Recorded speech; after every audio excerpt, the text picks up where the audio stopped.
Trop, c'est trop. Le long rancune, il y a Moïse Mbie, na frère Mike Kalamba, il bande kobelo asol baki rancune et utika na majabu. Ce qui a raté, c'est parce que à l'époque déjà, bazalaka na rancune na bango. Rancune wana ezalaki lié, il y a marmukaka, il y a basi. Trop, c'est trop. Lelo na sujet na ngate mais na zolo ba makam obus tozomona par rapport à makam oyo ndenge ba mbaté rabiso makam fo ba baté rabiso il faut ba mo baza ba exemplaire il faut ba mo ba ser la ngo Mike Kalambai atikala ka koya ko présenter ba condoléances na yete et pas Moïse Mbie ba welaki mwasi nzambe nanga basala nzambe na biso bato boté rabiso na bino mo be exemplaire te Majabu Talents et outi koleka awa ba masana ba candidat to ba yembi wana à part ka candidat moko yemaka mabebo so boza na bonne mémoire na mona ka yembaka nzembo comme noni jusqu'ici et Benezer mais le reste ba candidat to banda compétition banana tinande compétition sili ba tikala koyemba banzembo ya Moïse Mbiete bino ba basala nzambe ba bato boter biso boza wana te po bobisa ba guerre na ba réseaux sociaux wana pena non totelemeli yango nga utu ba rancune na bino majabu so majabu wana na zona nga wana te mais nga na bandi plus na makambo ya ba avertissement parce que Moïse Mbiabi azo regretter ko sa visibilité na batu mususu oyo akokaki ko sa visibilité te na pasteur Moïse Mbie na pasteur Mike Kalambai nani a bénéficié na visibilité ya moninga un homme de Dieu est-ce que vous comme moninga na yo moto na nzambe na justice un homme de Dieu n'a qu'à ta boîte de nuit, donc c'est vraiment regrettable. C'est vraiment regrettable. En fait, des fois, il faut voir Barakenon, Moïse Mbie, c'est un homme de Dieu, c'est un vrai.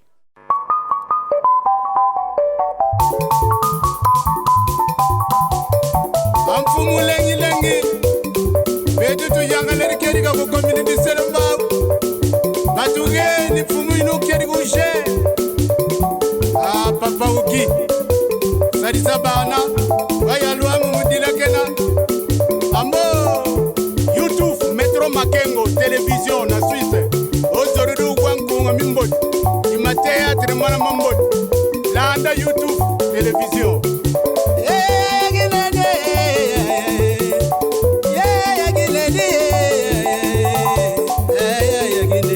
Salon Flori,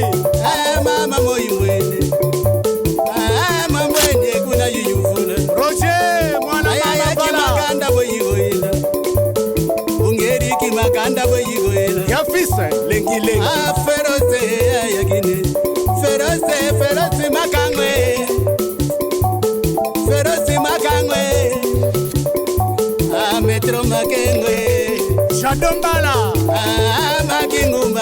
Chers internautes de Métro Makengo, tapis rouge, très heureux de savoir que vous êtes nombreux devant vos postes récepteurs en train de suivre votre émission, une émission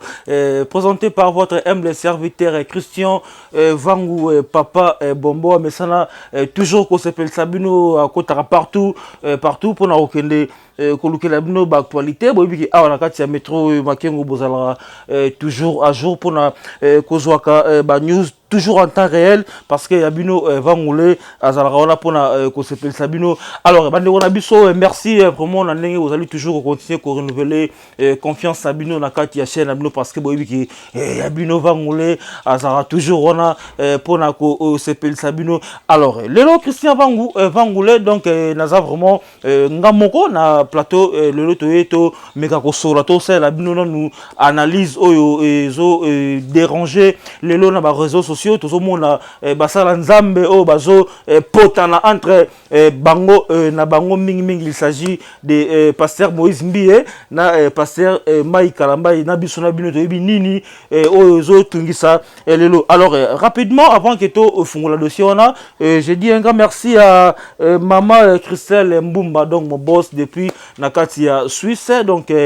motema ya papa Simon Tabaka Makengo depuis na Suisse. Bah merci vraiment na ndenge bozali ko soutenir biso financièrement, moralement et ça vraiment biso kitoko makasi là. Je dis aussi un grand merci à maman Patience Kabisa Kazadi depuis la France. Babi moi ça paix mbe moi ça dans la fraîcheur. Maman Patience Kabisa Kazadi, merci pour na soutien nayo. Un grand merci aussi à Babi le full boss Dadi Ndetani Nandenge, toujours vous allez continuer à soutenir Yayo Christian Vangu, pourquoi pas Papa Héros Babi Penana Ye tout là la héros tout la mukarape héros mon vieux Scotty Ndetani depuis la France Bambote nayo Yangola. Alors tout ce qu'on a mozindo ya lisolo auto et libino le loto mais quand ko sala analyse parce que le lo basala nzambe na kombo ya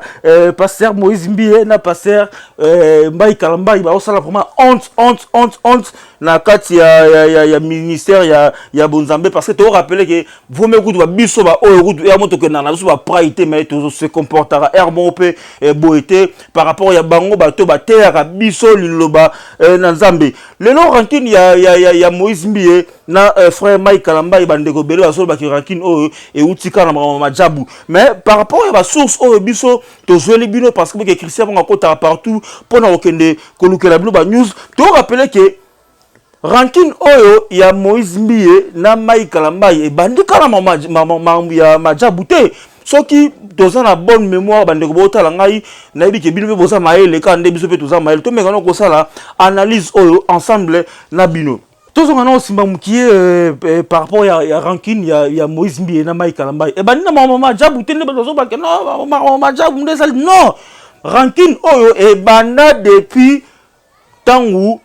papa ya Moïse Mbie le fait apôtre Emmanuel Mbie akufaki parce que ceux qui votali bien ton apôtre Emmanuel Mbie akufaki Moïse Mbie abanda ko yamba ba collègue ne ba passer na kati ya bureau na ye tout le monde a présence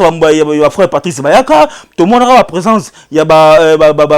vena biso ba Denis Lesi Bayaka tout le monde a passer Nyos ba passer Marcelo Bayaka mais ceux qui boza la mémoire bien pour comprendre que Mike Kalambai atikala ka koya ko présenter ba condoléances na yete et pas Moïse Mbie.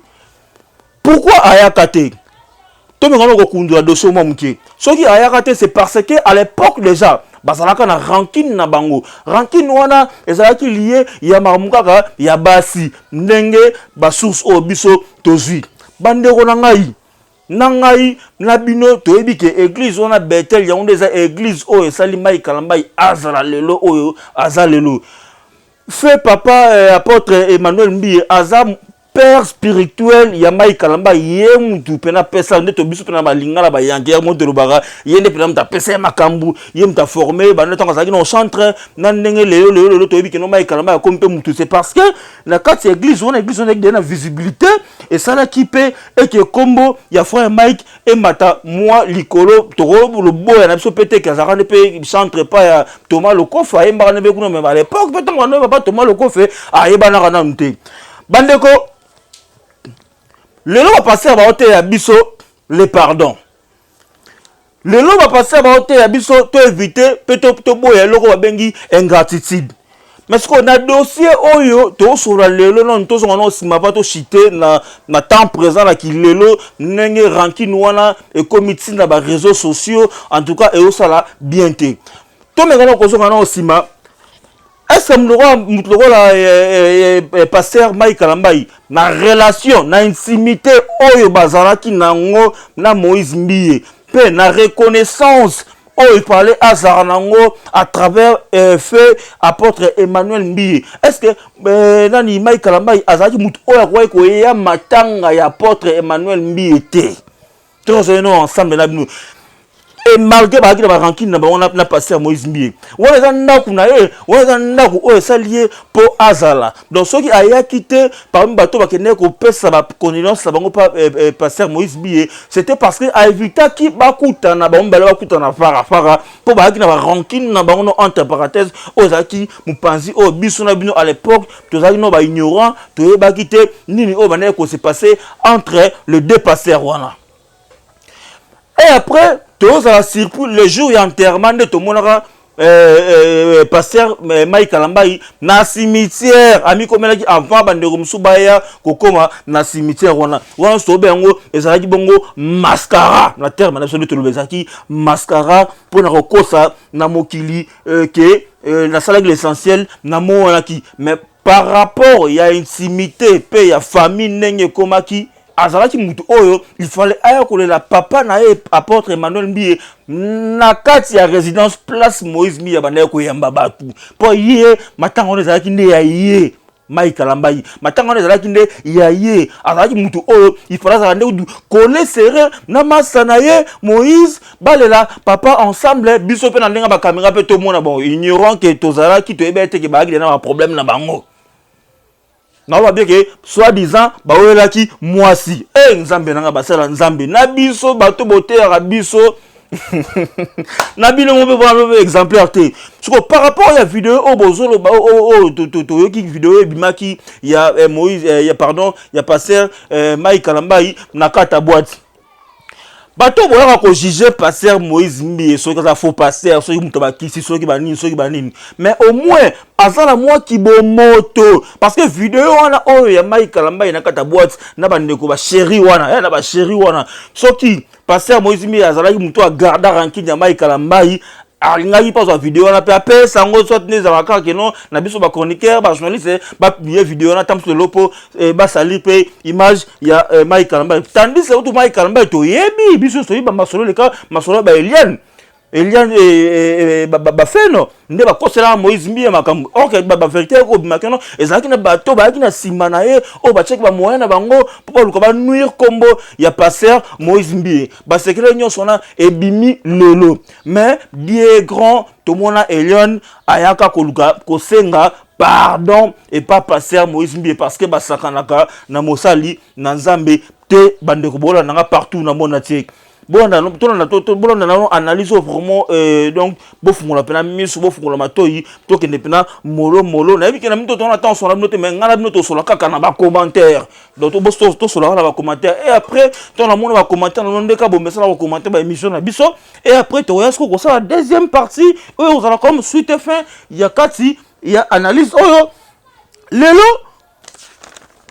toye komona na ba réseaux sociaux ya pasteur Mike Kalambai bandeko bozela héritier jamba au patienter no mukie toko tana totanga le loso bukoti na ba réseaux sociaux ya pasteur Mike Kalambai bon sentir peine que non un homme de Dieu au boté ya biso lelo to ba ko limbisa to ba ko sala na mabete même si lelo makambo ekomi na niveau o makambo oyo ekomeli lelo pasteur Mike Kalambai même si yete mta gérera ba page Facebook na ye même bato baza na entourage na ye so ba publier communication mo boye ya mise en garde au moins yende faut pas autorisation parce que sa page na ye parce que ça combo na ye imaginez-vous lelo un pasteur lelo na osujet na ngate mais na zolo ba makam obus tozo mona par rapport au makam oyo ndenge ba ba terre biso makam ofo ba ba terre biso il faut ba mo ba za exemplaire il faut ba mo ba ser la ngo bande ko botala nga partout na monde entier na biki na ba États-Unis na ba Belgique na ba France partout na Suisse partout botala nga ba Afrique du Sud ba sané de Jubek bola na ngai bokota na page ya pasteur Mike Kalambai bon on appelle que non et ça la communication mo bien notifié que non ça mise en garde a commis boye c'est la deuxième provocation publique devant tout le monde et nous pensons que c'est la dernière la troisième engendrera des poursuites judiciaires car trop c'est trop sikoyo. Même si ba provoquer yo ou soit même si soi-disant les toyoka que non bosana ba rancune na bino basala nzambe. Pourquoi pas bokoyo koluka arrangement en privé bosoli entre bino bengami boluki mo arrangement mo bosoli mais bozo vous makam na bino basala nzambe bozo nango ti na réseaux sociaux so na mituna nano entre basala nzambe ya kombo ya minene ya mboka na biso na soi-disant biso ba païen ou soit na soi-disant ba fali ba faire o bazo ba guerre na bango ba ya kono na réseaux sociaux différence c'est ça wapi parce que to lo barato mu ka ne bo ba o biso basala nzambe donc to benga basala nzambe fo bo za rapper ba ça siko to mona ai no sa balume na fali poupa ba so na réseaux sociaux faire rigola na fali poupa ba so na réseaux sociaux mais ce que dépasser des grands noms ya mboka na biso bo so na réseaux sociaux ça que non bo so na ba communiquer ba mise en garde pardon bo so na ba réseaux sociaux que po boté ya biso ba tolanda bino nili trop c'est trop babloko ba photo comme vraiment ko dénoncer yango et ko ça là vraiment kitoko makasi peu en plus tu comme on a deuxième communiqué hein déjà toujours na page pasteur Mike Kalambai awa pasteur lobi boy ba avertissement nyoso oyo que n'est pas ya pasteur Moïse Mbie. L'ingratitude et la jalousie dans toutes ses formes sont condamnables lorsque tu veux faire du mal et salir ces deux catégories de personnes. Première tirée, la personne qui ne t'a rien fait. Deuxième tirée, la personne qui t'a fait du bien. Parce que malgré tout cela, malgré le message ou l'avertissement ou le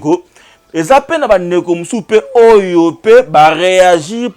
concernant ba propos oyo ya Mike Kalambai na kati ya ba réseaux sociaux. Comme to ça l'analyse pour na maram oyo to remeka pe ko tangela bino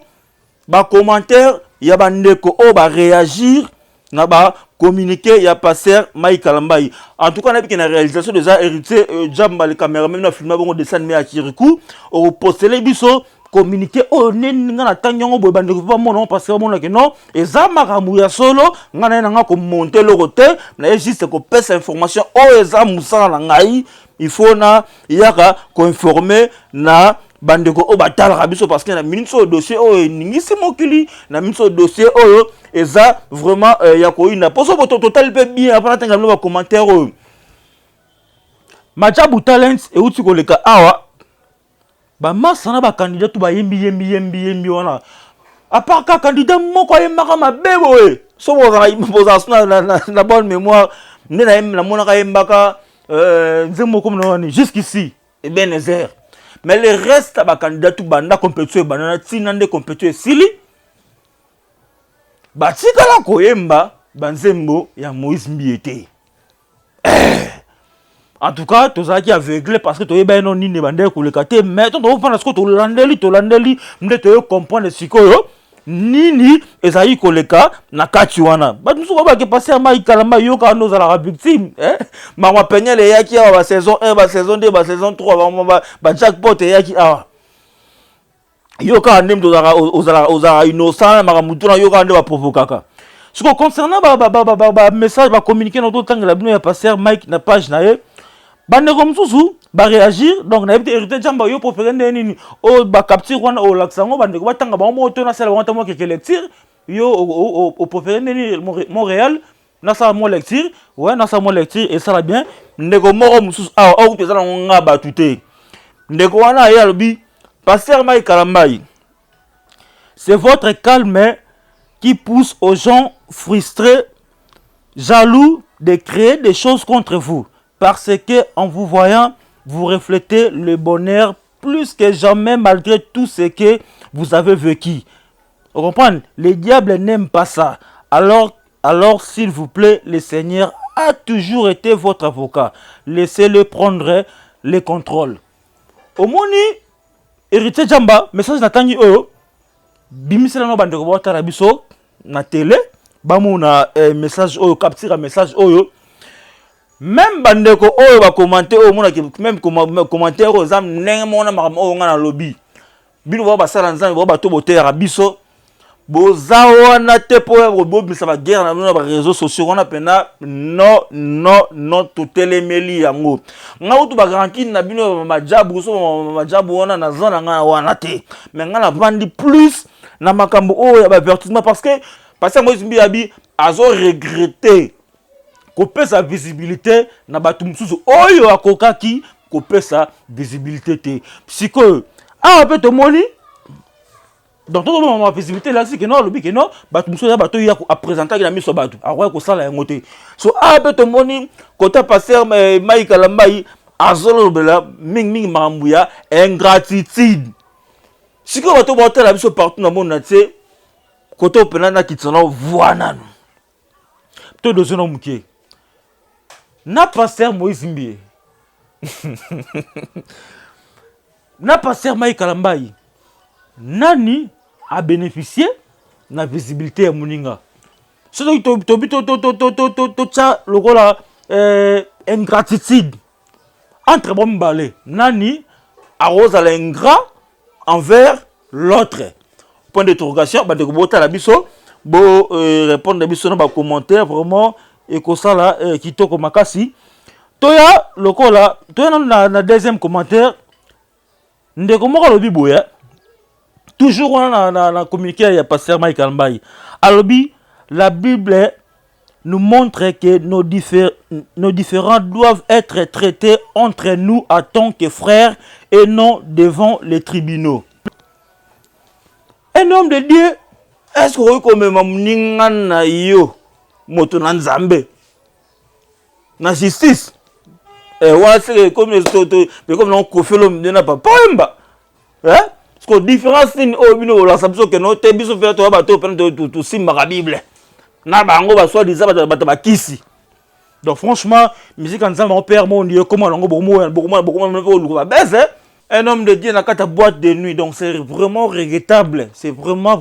regrettable na ina lo appelle au mot concernant prophète Ngefa ndenga lobaki na mission basala ba confondre na biso ba massa na biso ba Frank Stemai que no yena na woni mamloa Moïse Mbi était prophète Ngefa il faut voyer barake non Moïse Mbi c'est un homme de Dieu c'est un vrai parce que Moïse Mbi azalaki azab parmi ba pasteurs o baza combattre na kata mboka oyo ya makasi pe plusieurs fois à plusieurs reprises toye na ba gege toye na ba Eliane toye na ba vidéo monter mais nyonso wana na suko nango to mona ka ke ça non malukuta biso nzembo ba yeo ba libala wana so bolingo ndenge so bolobaka wana bo combattre mwana batu ebele po prophète nge fozo ba ke non Moïse Mbi égoïste par rapport ya soki cité Bethel les loko soki ya papa te soki royaume sondeni ngai na mutu oyo na lingaka ko luka information na source prophète nge fo na habité soko talaka documentaire ya relève à cité Bethel ndenge basage bavanda ndenge balobaka ndenge sala po ete pasteur Moïse Mbi article la pasteur numéro 1 azouangolo comme royaume tem non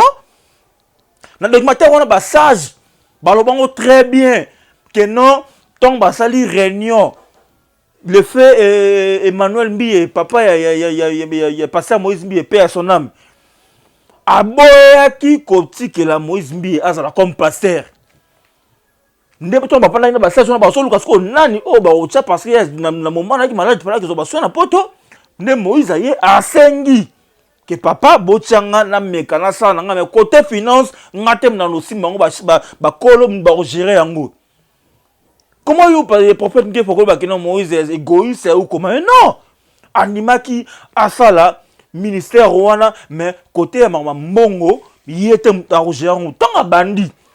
et après comme ça que non ba ça journée l'église ba y convaincu que Moïse a tombé l'église parce que l'église est quoi qui l'église là qui il y a 30 personnes il y a 90 personnes 80 personnes il y a tant bazou ministère on a assez bien comme ça 2000 3000 4000 personnes ça montre que c'est un vrai C'est un vrai homme de Dieu. Donc, Boti Kayer, Moïse, en tout cas, et ça vraiment, qui to côté, to bimana si je qui ont le lot, ezali, que non, guerre entre les deux frères, parce que tu es bino, bozala qui, bah pire, tu es bino, bah pire, na kata betel wana. Pourquoi ce qu'il y a ce conflit, soi-disant, marambia moisi, nde kabola bino, en tout cas, ezo tombola. Et ça qu'on aurait bien noté vraiment passer dans la République démocratique du Congo, guerre nabino, rancune nabino, bo ça yango entre bino mi balé, peu en plus, bo arrêter comme mayango dans les réseaux sociaux et surtout plus passer Mike Karambayi arrêter couper ça avertissement dans les réseaux sociaux et ça bien été arrêter ko luka comme marmo na nenga ba justice parce que bino mo boté arabiso que non toyeba kolimbisana bote ya biso ke linga moninga na yo koleka ndenge yo moko milingaka donc so te biso ke to olinga moninga na koleka ndenge yo moko milingaka je pense que yo moko okoyi ko kende komi funda na tribunal te passé baba muto me na justice aza mutu oyo abomi yo donc yo linga nzoto na yo ekende boloko te ndenge pe ko sala pete moninga na yo funda ye azala fautif ou pas o meme na boloko parce que c'est un péché Nenge binomoko boteaka biso. En tout cas, merci beaucoup na bandeko so batali biso partout na monde natie. Donc ande to cité na analyse na biso donc rapidement na remercier bato basunga biso bato basala biso poète tozala premièrement babi un grand merci na ami de tous les temps babi Jise Katanga. Babi atika Christa ba on a été Jise Katanga Yaba Jise, merci beaucoup à Maman Patience, Kabisa Kazadi, depuis la France, Babi, Afrique du Sud, agence Zamoko, agence Lema Chilo, il y a président Chita. Donc, en Afrique du Sud, on a colline à Kinshasa, on a pas mbongo, surtout mbongo, on a mbongo, on a 12h30 en Afrique du Sud, on a 12h32, on a kin, à Django, agence on a Willery, donc on a Wenzéona, on a Kalufungula, agence Zawana, on a Kasavu, on a Éthiopie, quand on a Prince Wana, donc agence Chita, agence Lema Chilo, il y a présent Chita, pardon, les meilleurs, les top, des top. Donc, en tout cas, on a appelé déjà dans l'agence. Donc, il y a Joe, merci beaucoup pour le moment basket. On a dit que dans 3 ou 4 jours, on a déjà na Kinshasa. Merci aussi, Babi Henry Potter, de moi, travailler en agence. Lema Chilo, il y a présent Chita. Bon rétablissement, Henry Potter. On a dit que ça qui bon accident. Merci beaucoup, le boss Michael Mingashanga Aigle. Boss moi jeune donc y a pas na connecté grosso wapi y a pas na la cité du fleuve les boss Michael Mingashanga Aigle merci na toujours continuer à soutenir Christian Vangou et merci beaucoup à Héritier Jamba les caméramans on filmé bon dessin mais il y a Kirikou na réalisé Moussala Oyo un grand merci à ma fille donc Eliams Chris Vangou quant à moi je vous dis au revoir.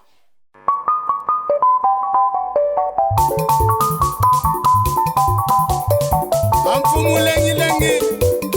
betu tu yanga leri keri ka ko community selamba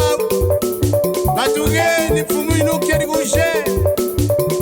papa uki sari sabana waya luamu mudila kena ambo YouTube Metro Makengo télévision na Suisse ozorudu kwankunga mimbot imatea tremana mambot landa YouTube télévision.